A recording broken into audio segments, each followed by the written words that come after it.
जय श्री राधे। लेहु नान्य नौआ हो सोने कई सुपरिया, नेवता हो जाई चारो धाम हो। अरे नेवता हो जाई चारो धाम हो। गया में नेवता हो गया के गजाधर, और जे वीर माने हो।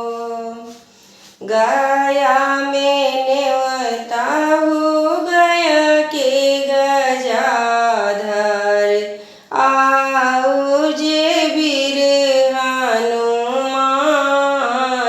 हो। और वीर माने हो।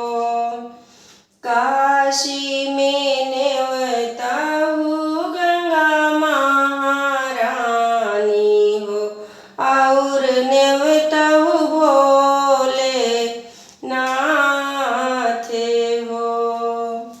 अरे और नेवता हो भोले नाथ हो। धरती पे नेवता हो शेष नागेर जेवा, धरती पे नेवता हो शेष नागेर जेवा हो। हाथे ले हरदी कई गांठे हो। अरे हाथे वाले हरदिया कई गांठे हो। गया जी से आई गया के गजाधर, और आई वीर हनुमाने हो। अरे और आई वीर हनुमाने हो। काशी से आयो गंगा महारानी, काशी से आयो गंगा महारानी हो। और आई भोले नाथ हो। अरे और आई हमार भोले नाथ हो। धरती से आई शेष नागेर जेवा हो, पाई के निमंत्रण हमारे हो। अरे पाई के नेवत हमारे हो।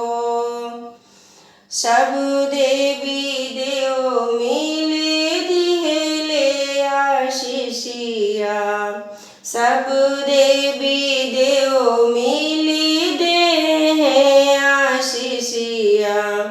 सोई सकल पूरन काज हो। होई सकल पूरन काज हो। धनी धनी भैली हो मोरी आंगनैया, धनी धनी भैली हो मोरी आंगनैया। जहाँ पढ़ ले गौरी नंदन के पाँव हो। अरे जहाँ पढ़े गौरी लाला के पाँव हो। वर कन्या जुग जुगई जियाई, जन्म रही यही बात हो।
श्री राधे।